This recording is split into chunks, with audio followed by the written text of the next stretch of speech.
Inanunsyo ni Senator Amy Marcos na tatakbo siya bilang independent candidate sa 2025 midterm election sa kabilayan ng pagkakasama sa kanya sa senatorial lineup ng administrasyon.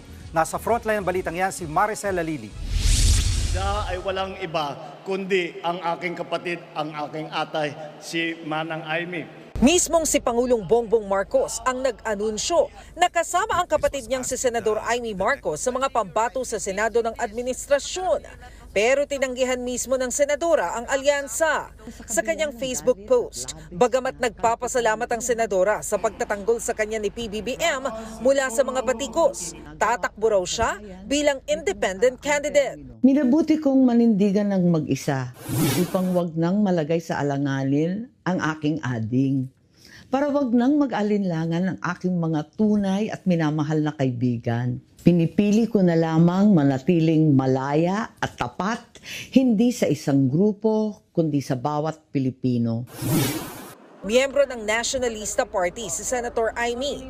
Isa ito sa 5 political parties sa ilalim ng Alyansa para sa Bagong Pilipinas ni PBBM.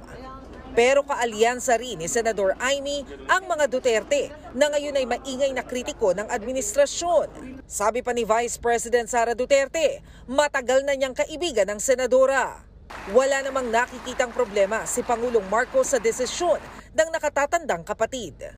Yep, that's fine. That happens. I've run as an independent myself many times. And so that is her choice. I suppose it gives her a little bit more scope and freedom to make her own schedule and to campaign in the way that she would like to do.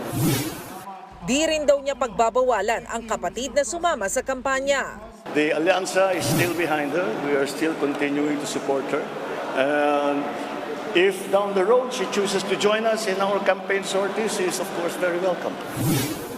Kasabay nito, kinumpirma ng Pangulo na may napili na siyang kapalit ni Secretary Benher Abalos bilang kalihim ng Department of Interior and Local Government.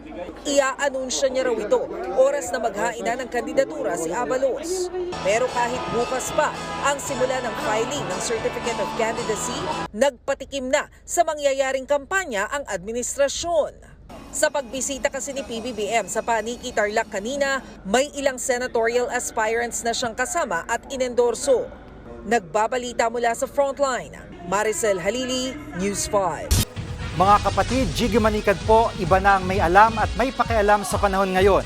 Para sa konkreto, kumpleto at komprehensibong balitaan sa Frontline, mag-follow at mag-subscribe sa social media pages ng News 5.